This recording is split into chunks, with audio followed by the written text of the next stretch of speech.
জুবিনদাৰ পৰিয়ালবৰ্গকো তেওঁলোকে যথেষ্ট ৰাজনৈতিকভাৱে হেঁচা দিব পাৰে।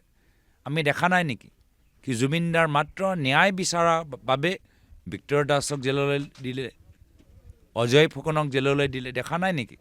সাংবাদিকসকলে প্ৰশ্ন কৰিলেই তেওঁলোকৰ প্ৰশ্নৰ উত্তৰ নিদিয়ে। এতিয়া এই আজিলৈকে আমি গম পোৱা নাই যে ভাৰতৰ কেন্দ্ৰ চৰকাৰ যি কোম্পানীয়ে গোটেই অনুষ্ঠান ছিংগাপুৰত আয়োজন কৰিলে সেই কোম্পানীত ইমান লাখ লাখ টকা কিয় দিছে? আমিতো কেন্দ্ৰ চৰকাৰৰ পৰা গম পোৱা নাই, বিদেশ মন্ত্ৰালয়ৰ পৰাতো আমি একো উত্তৰ পোৱা নাই যে তেওঁলোকে সদায় এটা বিশেষ কোম্পানীজনকে কিয় তেওঁলোকে লাখ লাখ টকা দিছে।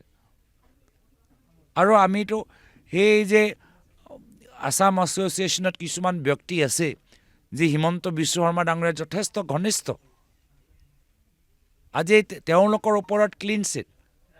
বিদেশ মন্ত্ৰালয় কেন্দ্ৰ চৰকাৰ যে তেওঁলোকে যে পইচা দিছে, চৰকাৰৰ ভিতৰত কোনোবা এজন ব্যক্তি আছে নেকি যিগৰাকী শ্যামকানু মহন্তৰ লগত ভাল?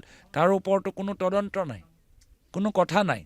তো এই কাৰণে আমি বুজি পাইছোঁ যে ন্যায় তেওঁলোকে নিবিচাৰে, জুবিনদাৰ চৰিত্ৰ হনন হোৱাটোহে বিচাৰে, যাৰ ফলত আমি জুবিনদাৰ ভাল ভাল কথাবোৰ যে আমি পাহৰি যাওঁ। জুবিনদা আমাক কি শিকাই গ'ল, জুবিনদা আমাক কেনেদৰে প্ৰেৰণা দিলে, জুবিনদা আমাক কেনেদৰে অসমৰ বাবে চিন্তা কৰিবলৈ আমাক সাহস দিলে, সেইখিনি কথা যে পাহৰি যাওঁ তাৰ বাবে তেওঁলোকৰ চেষ্টা।